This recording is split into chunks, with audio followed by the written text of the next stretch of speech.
رب زدني علما رب زدني علما إن الحمد لله نحمده ونستعينه ونستغفره ونعوذ بالله من شرور أنفسنا ومن سيئات أعمالنا من يهده الله فلا مضل له ومن يضلل فلا هادي له وأشهد أن لا إله إلا الله وحده لا شريك له وأشهد أن محمدًا عبده ورسوله يا أيها الذين آمنوا اتقوا الله حق تقاته ولا تموتن إلا وأنتم مسلمون يا أيها الناس اتقوا ربكم الذي خلقكم من نفس واحدة وخلق منها زوجها وبث منهما رجالا كثيرا ونساء واتقوا الله الذي تساءلون به والأرحام إن الله كان عليكم رقيبا يا أيها الذين آمنوا اتقوا الله وقولوا قولا سديدا يصلح لكم أعمالكم ويغفر لكم ذنوبكم ومن يطع الله ورسوله فقد فاز فوزا عظيما أما بعد فإن خير الحديث كتاب الله وخير الهدي هدي محمد صلى الله عليه وسلم وشر الأمور محدثاتها وكل محدثة بدعة وكل بدعة ضلالة وكل ضلالة في النار فأعوذ بالله من الشيطان الرجيم بسم الله الرحمن الرحيم شهر رمضان الذي أنزل فيه القرآن هدى للناس وبينات من الهدى والفرقان فمن شهد منكم الشهر فليصم وقال رسول الله صلى الله عليه وسلم إذا دخل رمضان فتحت أبواب الجنة وغلقت أبواب جهنم وسلسلة الشياطين متفق عليه۔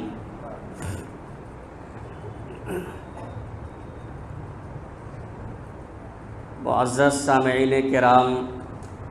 حاضرین جمعہ، قوم کے نوجوان ساتھیوں، عزیز طلبہ اور پردہ نشین میری ماں اور بہنوں، خطبہ مسونہ کے بعد سورہ بقرہ کی 185 نمبر آیت کریمہ آپ حضرات کے سامنے تلاوت کی گئی ہے، اور ساتھ ہی بخاری اور مسلم کی ایک روایت جس کے راوی حضرت ابو ہریرہ رضی اللہ تعالیٰ عنہ ہیں پڑھی گئی ہے۔ آج کے اس جمعہ کے خطبے میں اسی آیت کریمہ اور حدیث شریف کو سامنے رکھتے ہوئے آنے والے مہینے کے تعلق سے کچھ باتیں میں آپ حضرات کے سامنے عرض کرنا چاہتا ہوں۔ اللہ رب العالمین سے دعا ہے کہ الہ العالمین ہمیں کتاب و سنت کی روشنی میں صحیح بات کہنے اور کما حقہ اس پر عمل کرنے کی توفیق عطا فرمائے، آمین۔ حاضرین گرامی،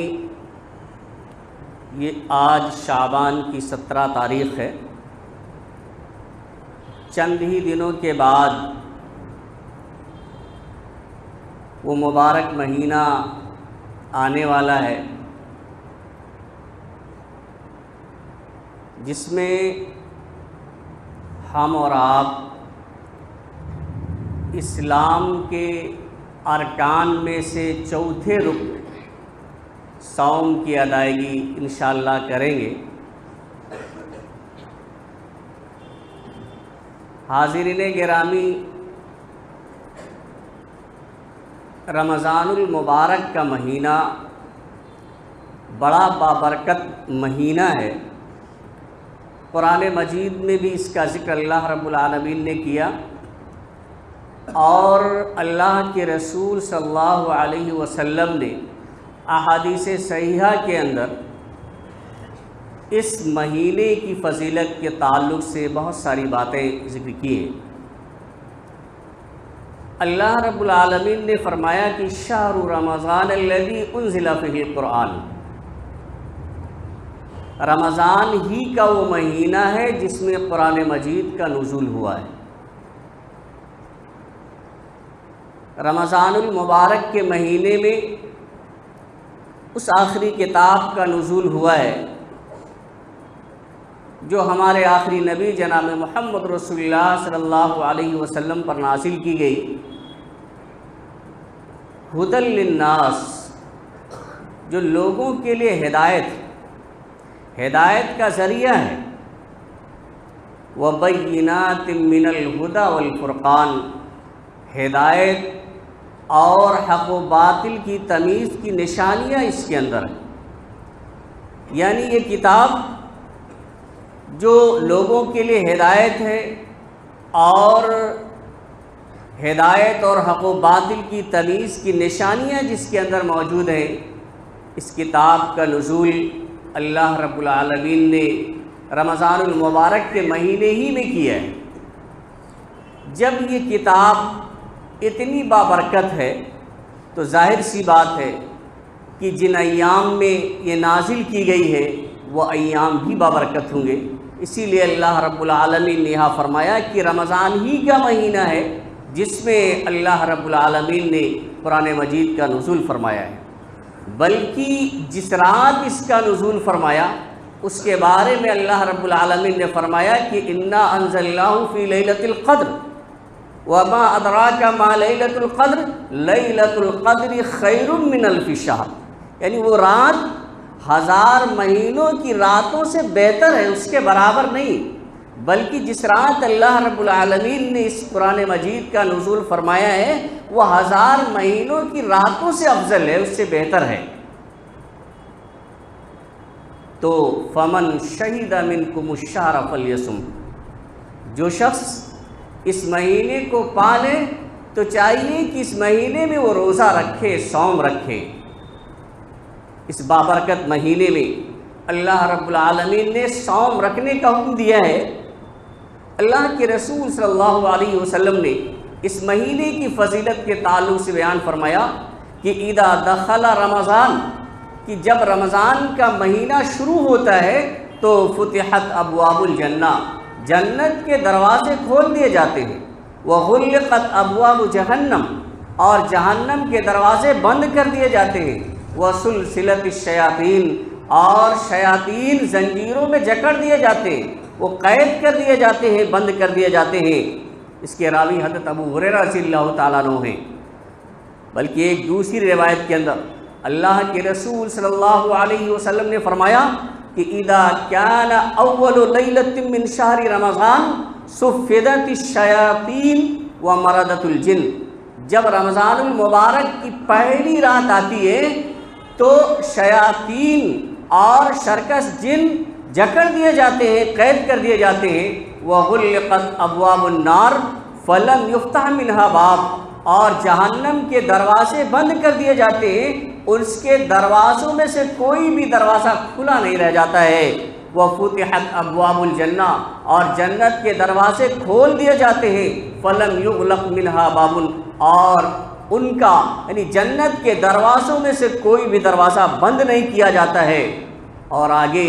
وَيُنَادِي مُنَادٍ يَا بَاغِيَ الْخَيْرِ أَقْبِلْ وَيَا بَاغِيَ الشَّرِّ اقْصِرْ۔ اتنا ہی نہیں کہ اللہ رب العالمین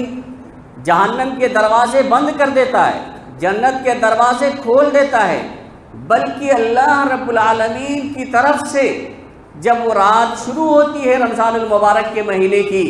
تو ایک فرشتہ مقرر کیا جاتا ہے، اور وہ فرشتہ چاہے نیک لوگ ہوں، چاہے برے لوگ ہوں،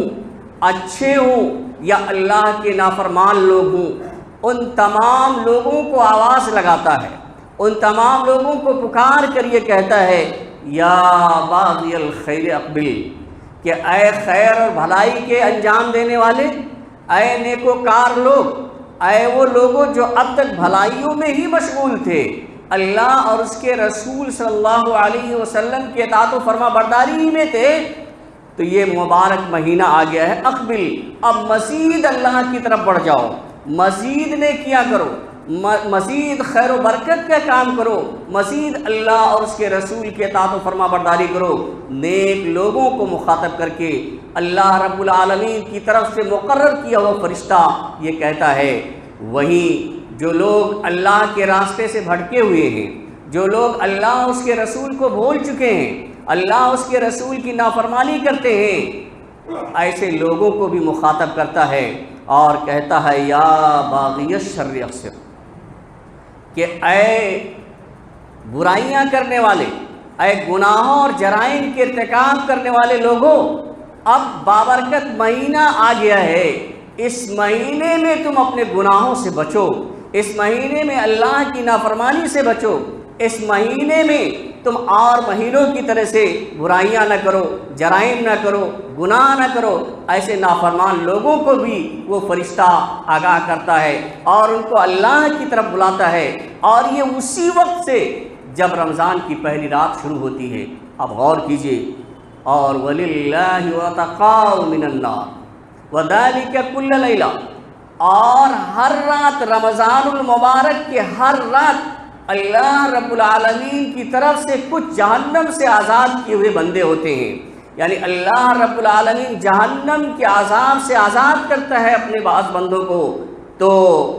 اور یہ ہر رات تو یہ فرشتہ یہ آواز دیتا ہے، ہو سکتا ہے آپ بھی ان مستحقین لوگوں میں سے ہو جائیں، تو اللہ کے اطاعت و فرما برداری کی طرف آپ دوڑیں اور اس کی نافرمانی سے بچیں، یہ فرشتہ آواز دیتا ہے۔ سامعین کرام،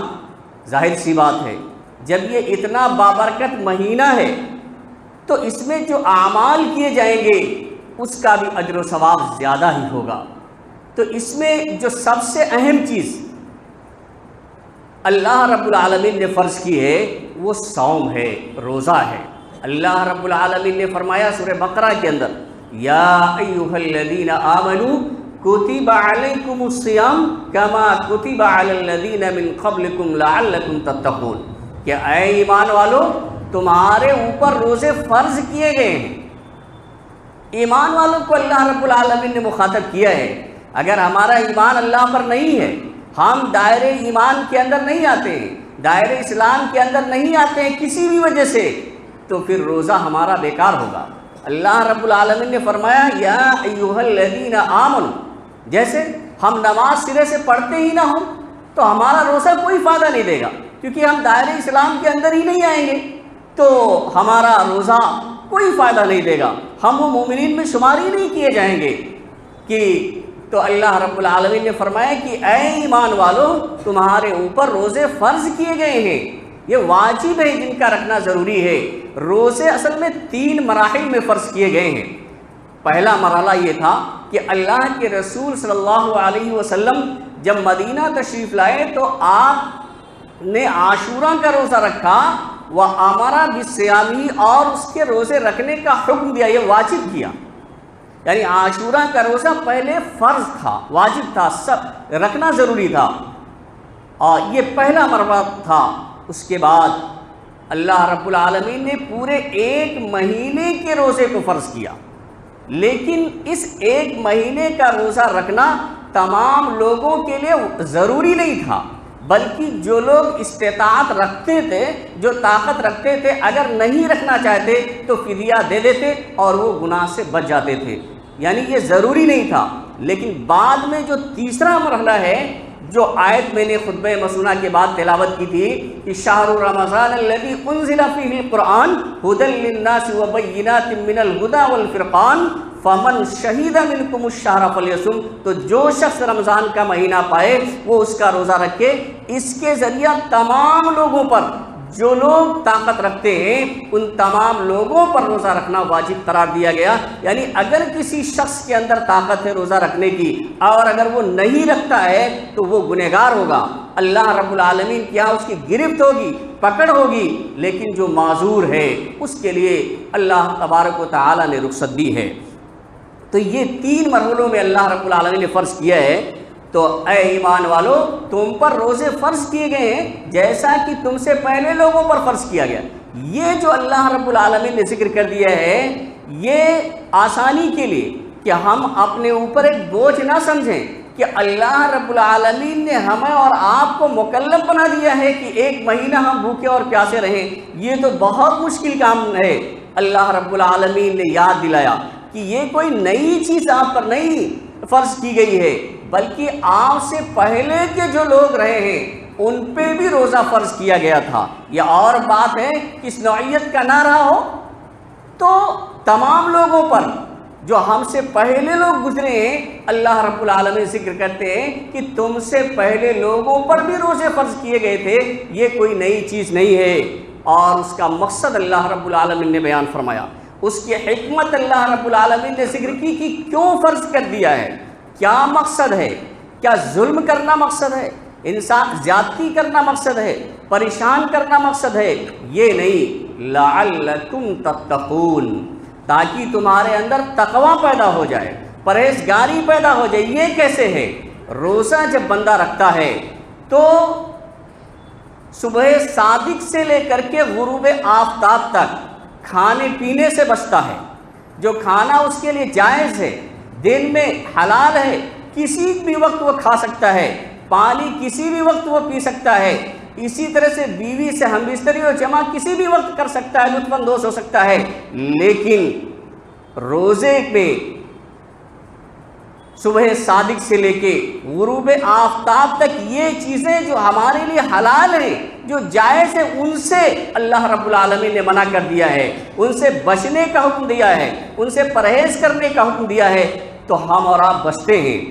کوئی دیکھنے والا نہیں ہوتا ہے اللہ کے علاوہ۔ بھائی خواتین گھروں میں کھانا بناتی ہیں، چاہے تو 1-2 پکوڑی کھا لے، 1 کپ چائے جو ہے کچن میں پی لے، کون دیکھنے جاتا ہے؟ کوئی دیکھنے والا نہیں سوائے اللہ کے۔ لیکن ایسا نہیں کرتی ہیں صرف اللہ کے خوف سے، اللہ کے ڈر سے۔ یہی چیز تو تقویٰ ہے، یہی پرہیزگاری ہے۔ میاں بیوی ایک کمرے میں ہیں، دن کے اندر کوئی دیکھنے والا نہیں ہے، چاہے تو ہم بستر ہو سکتے ہیں، جمع کر سکتے ہیں، لیکن حلال ہونے کے باوجود دن میں چونکہ اللہ رب العالمین نے منع کر دیا ہے، اس سے بچتے ہیں، اس سے اجتناب کرتے ہیں۔ تو یہی اسی کا نام تقویٰ اور پرہیزگاری ہے۔ تو اس رمضان میں روزے رکھنے کا مقصد صرف اللہ رب العالمین کا یہ ہے کہ تمہارے اندر تقویٰ و پرہیزگاری پیدا ہو جائے۔ جس طرح سے روزے کے مہینے میں آپ کھانے پینے سے بچتے ہیں اور دوسری چیزوں سے گناہ سے اجتناب کرتے ہیں، ایسے اور دنوں میں اللہ رب العالمین کی جو حرام کردہ چیزیں ہیں، جو ممنوعہ چیزیں ہیں، ان سے بچنے کی ٹریننگ ہو جائے، ان سے بچنے اور پرہیز کرنے کا مشق ہو جائے۔ اس لیے اللہ رب العالمین نے روزے کو فرض کیا ہے۔ یہی نہیں، اور بھی 2 شہوتیں ایسی ہیں جو بہت ہی نقصان دہ ہیں، اس سے بھی بچنے کی اور اسے بھی کچلنے کی مشق ہو جاتی ہے روزے سے۔ شہوت البطن، پیٹ کی شہوت، پیٹ کی شہوت تے پیٹ کی خواہش۔ پیٹ کی خواہش بہت بری ہوتی ہے۔ اللہ کے رسول صلی اللہ علیہ وسلم نے اپنی زبان مبارک سے فرمایا، ما ملأ آدمی وعاء شرا من بطن، کہ کسی بھی آدمی نے اپنے پیٹ سے برا کوئی برتن کبھی نہیں بھرا۔ کوئی بھی برتن ہو، کھانے پینے کا سامان اس میں رکھیں یا اور کوئی بھی چیز رکھے، کوئی بھی برتن اتنا برا نہیں ہے جتنا کہ پیٹ ہے جسے آدمی بھرتا ہے۔ بِحَسْبِ ابْنِ آدَمَ أُكُلَاتٌ يُقِمْنَ صُلْبَهُ، یہ آپ صلی اللہ علیہ وسلم فرماتے ہیں ابن آدم کے لیے، انسان کے لیے چند لقمے ہی کافی ہیں، یعنی چند لقمہ ہی کھانا کھا لے، یہ اس کے لیے کافی ہیں۔ یقمن صلبہ، جو اس کی پیٹھ کو سیدھی رکھیں، یعنی وہ توانا اور تندرست رہے، چلنے پھرنے کے قابل رہے، اتنے ہی اسے کھانا چاہیے، چند لقمے ہی اس کے لیے کافی ہیں۔ فَإِن كَانَ لَا مَحَالَةَ فَثُلُثٌ لِطَعَامِ، لیکن اگر زیادہ کھانا ضروری ہی ہو، اگر زیادہ کھانا اس کے لیے ضروری ہو جائے تو 1/3 حصہ کھانے کے لیے رکھو، یعنی پیٹ کے 3 حصے کر لیجئے. ہم اور آپ اپنا بھی محاسبہ کریں. اور اللہ کے رسول صلی اللہ علیہ وسلم کیا فرماتے ہیں کہ اگر کھانا ضروری ہو جائے فَثُلُثٌ لِطَعَامِ، تو 1/3 حصہ کھانے کے لیے رکھیے، وَثُلُثٌ لِشَرَابِ، اور پیٹ کا 1/3 پانی کے لیے، وَثُلُثٌ لِنَفْسِ، اور 1/3 سانس لینے کے لیے اسے باقی رکھیے. یعنی 1/3 تو آپ کھانا کھا لیجئے، 1/3 پانی پی لیجئے، اور 1/3 اس کو چھوڑ دیجئے خالی تاکہ سانس لے سکیں. لیکن ہمارا اور آپ کا حال کیا ہے کہ اگر کوئی اچھی پارٹی مل جائے، کسی اچھی جگہ کھانے موقع مل جائے، تو آدمی یہ سوچتا ہی نہیں ہے کہ کھانے کے بعد انجام کیا ہوگا. جب تک منہ سے باہر نہ آنے لگے تب تک وہ اس کا پیچھا نہیں چھوڑتا ہے. تو یہ سب چیزیں یہ سنت کے منافی ہیں اور یہ نقصان دہ بھی ہے. اللہ کے رسول صلی اللہ علیہ وسلم نے فرمایا اسی لیے یہ پیٹ سب سے برا برتن ہے جسے آدمی اب حلق تک کھا لے اور پانی پی لے کہ سانس لینے میں بھی دقت ہو، کروٹ لینے میں دقت ہو، کوئی کام کرنا ہو وہ بھی صحیح سے نہ کر سکے. تو یہ بہت ہی برا برتن ہے. تو اس کی بھی مشق ہو جاتی ہے رمضان میں. کیوں؟ ظاہر سی بات ہے کہ اب صبح صادق سے لے کے شام تک وہی جس کھانے کو آدمی حلق تک چڑھا لیتا ہے سنت کے خلاف کرتا ہے. لیکن جب اللہ کا تقوی، اس کی پرہیزگاری اس کے اندر آ جاتی ہے تو رمضان کے مہینے میں اسی کھانے کو دن میں ہاتھ نہیں لگاتا ہے، پانی نہیں پیتا ہے، کوئی بھی مرغوب سے مرغوب چیز کیوں نہ ہو اس کی طرف نظر اٹھا کے نہیں دیکھتا ہے. تو اس پیٹ کی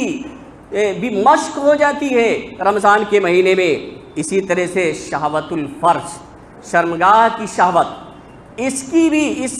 سے بھی بچنے کی اور اس شہوت کو بھی کوٹنے کی، اسے جو ہے مٹا دینے کی بھی مشق ہو جاتی ہے اس صوم کے ذریعہ. اللہ کے رسول صلی اللہ علیہ وسلم سے سوال کیا گیا، آپ صلی اللہ علیہ وسلم سے پوچھا گیا، سئل رسول اللہ صلی اللہ علیہ وسلم عن اکثر ما يدخل الناس النار. اللہ کے رسول صلی اللہ علیہ وسلم سے پوچھا گیا، سوال کیا گیا کہ کون سی چیز ایسی ہے جو زیادہ لوگوں کو جہنم میں داخل کر دیتی ہے. تو آپ صلی اللہ علیہ وسلم نے فرمایا الفم والفرج، یعنی زیادہ تر آدمی زبان کی وجہ سے، منہ کی وجہ سے اور شرمگاہ کی وجہ سے جہنم میں جائے گا. ایک حدیث میں اللہ کے رسول صلی اللہ علیہ وسلم نے فرمایا کہ اگر کوئی شخص مجھ سے 2 چیزوں کی ضمانت لے لے تو میں اس کے لیے جنت کی ضمانت لے لیتا ہوں. اور وہ 2 چیزیں کیا ہیں؟ جو دونوں جبڑوں کے درمیان ہے یعنی زبان، اور جو دونوں ٹانگوں کے درمیان ہے یعنی شرمگاہ. یعنی زبان اور شرمگاہ کی حفاظت کی ذمہ داری کوئی لے لے کہ زبان کا غلط استعمال نہیں کرے گا، شرمگاہ کو ناجائز طریقے سے استعمال نہیں کرے گا، ناجائز جگہ پہ استعمال نہیں کرے گا، تو میں اس کے لیے جنت کی ضمانت لیتا ہوں. تو سامعین کرام، اس شہوت سے بچنے کی بھی مشق ہو جاتی ہے اس کے اندر، کیونکہ اللہ کے رسول صلی اللہ علیہ وسلم نے فرمایا ہے کہ من استطاع منکم الباءۃ فلیتزوج فإنہ اغض للبصر واحسن للفرج، کہ جو شخص شادی کی طاقت رکھتا ہو شادی کے خرچ کی تو وہ کیا کرے؟ تو وہ شادی کر لے، کیونکہ شادی کر لینے سے نگاہ نیچی ہو جاتی ہے، شرمگاہ کی حفاظت ہو جاتی ہے. لیکن اگر اسے شادی کے خرچ کی طاقت نہیں ہے، شادی کا بوجھ وہ نہیں اٹھا سکتا ہے، تو آپ صلی اللہ علیہ وسلم نے فرمایا کہ وَمَن لَّمْ يَسْتَطِعْ فَعَلَيْهِ بِالصَّوْمِ، جو شادی کے خرچ کی طاقت نہیں رکھتا ہے تو وہ روزہ رکھے، فَإِنَّهُ لَهُ وِجَاءٌ، کہ اسی روزہ رکھنے سے خواہش نفس مر جاتا ہے، اس میں کمی ہو جاتی ہے. تو دیکھیں یہ حدیث بھی بتاتی ہے کہ روزے سے خواہش نفس پہ انسان کنٹرول کر لیتا ہے. تو اس کی بھی مشق ہو جاتی ہے، اس سے بچنے کی. شہوت البطن سے بھی بچنے کی مشق ہوتی ہے اور شہوت الفرج سے بھی بچنے کی جو ہے مشق ہو جاتی ہے روزے سے. اسی طرح سے روزے کے بارے میں اللہ کے رسول صلی اللہ علیہ وسلم نے فرمایا، اس کے اجر و ثواب کے تعلق سے اللہ کے رسول صلی اللہ علیہ وسلم نے ایک حدیث کے اندر ذکر فرمایا کہ کل عمل ابن آدم یضاعف الحسنۃ بعشر امثالها الی 700 ضعف، کہ ابن آدم کے ہر عمل کا بدلہ، یعنی ایک نیکی اگر ابن آدم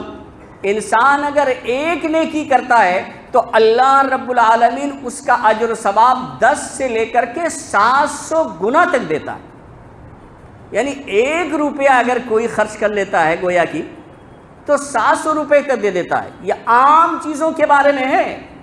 یہ روزے کے بارے میں نہیں ہے، بلکہ عام عبادات، عام عمل، اس کے بارے میں اللہ کے رسول صلی اللہ علیہ وسلم فرماتے ہیں کہ ابن آدم کے ہر عمل کا بدلہ 10 سے لے کر کے 700 گنا تک بڑھا دیا جاتا ہے۔ لیکن قال اللہ عز وجل، اللہ عز وجل نے فرمایا الا الصوم، لیکن روزہ فإنہ لی، یہ میرے لیے ہے، وأنا اجزی بہ، میں ہی اس کا بدلہ دوں گا۔ آپ بتائیے کہ روزے کے بارے میں خصوصیت کے ساتھ اللہ رب العالمین کہتے ہیں کہ میں اس کا بدلہ دوں گا، اس روزے کا۔ یدع شہوتہ وطعامہ من اجلی، انسان شہوت کو اور کھانے پینے کو میری وجہ سے چھوڑ دیتا ہے۔ جو اور مہینوں میں جن سے وہ لطف اندوز ہوتا تھا، جن کھانوں کو جب چاہتا تھا اپنے موقع اور محل کے اعتبار سے اس وقت وہ کھاتا پیتا تھا، لیکن وہ میری وجہ سے، میرے منع کر دینے کی وجہ سے کھانے سے رک جاتا ہے، جمع سے رک جاتا ہے اور دوسری چیزوں سے رک جاتا ہے، اس لیے میں ہی اس کا بدلہ دوں گا۔ آگے اللہ کے رسول صلی اللہ علیہ وسلم نے فرمایا للصائم فرحتان، روزے دار کے لیے 2 خوشیاں ہیں۔ فرحۃ عند فطری، ایک خوشی تو افطار کے وقت، جس وقت وہ افطار کرتا ہے، ظاہر سی بات ہے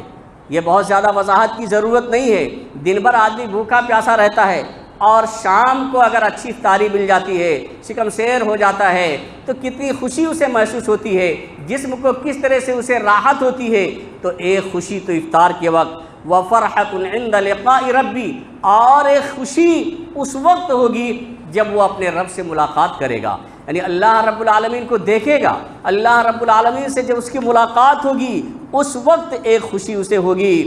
اور آگے اللہ کے رسول فرماتے ہیں وَلَخَلُوفُ فِيهِ أَطْيَبُ عِندَ اللَّهِ مِن رِّحِ الْمِسْكِ، کہ روزے دار کے منہ سے جو بو آتی ہے، بھائی دن بھر کھانا پانی نہیں اس کے پیٹ میں جاتا ہے تو اس کی وجہ سے جو اس کے منہ سے ہلکی سی جو بو آتی ہے وہ بدبو نہیں ہے،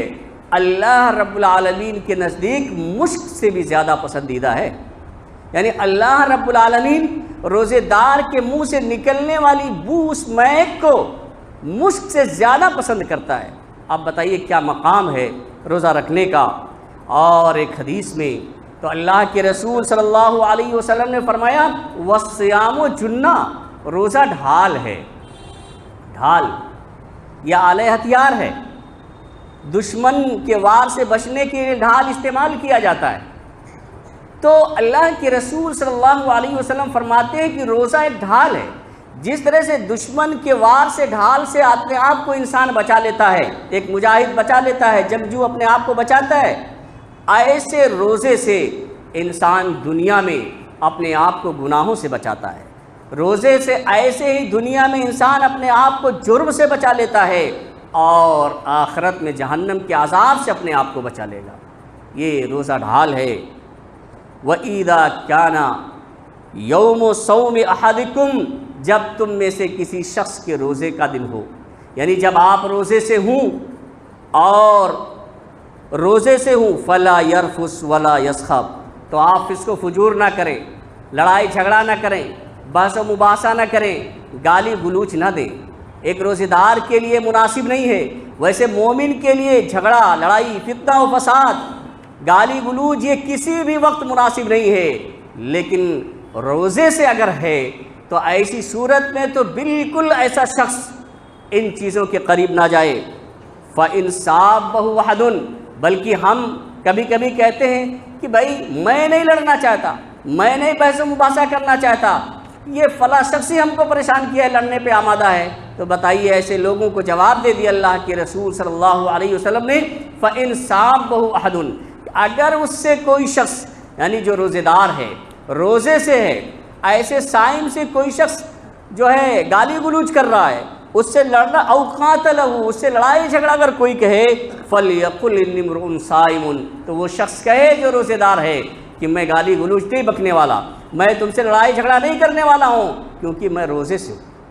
آپ بتائیے یا اللہ کے رسول صلی اللہ علیہ وسلم نے فرمایا؟ تو سامعین کرام، یہ چند باتیں تھیں جو ماہ رمضان کے فضیلت کے تعلق سے تھیں اور روزے کی فضیلت کے تعلق سے تھیں۔ آگے انشاءاللہ اس کے تعلق سے باتیں آئندہ جمعہ کے خطبے میں ذکر کی جائیں گی۔ اللہ رب العالمین سے دعا ہے کہ الہ العالمین ہمیں ماہ مبارک کو صحیح طریقے سے گزارنے کی توفیق عطا فرمائے۔ الہ العالمین ہمیں ہر وقت کتاب و سنت کے مطابق اپنی زندگی گزارنے کی توفیق عطا فرمائے۔ الہ العالمین ہم میں جو پریشان حال ہیں ان کی پریشانیوں کو تو دور فرما دے۔ جو لوگ بیمار ہیں انہیں شفائے کامل و عاجل عطا فرما۔ جو لوگ مقروض ہیں انہیں قرض کی ادائیگی کی توفیق عطا فرما۔ بارک اللہ لنا ولکم فی القرآن العظیم ونفعنا وإیاکم بالآیات والذکر الحکیم انہ تعالی جواد کریم ملک الرؤوف الرحیم۔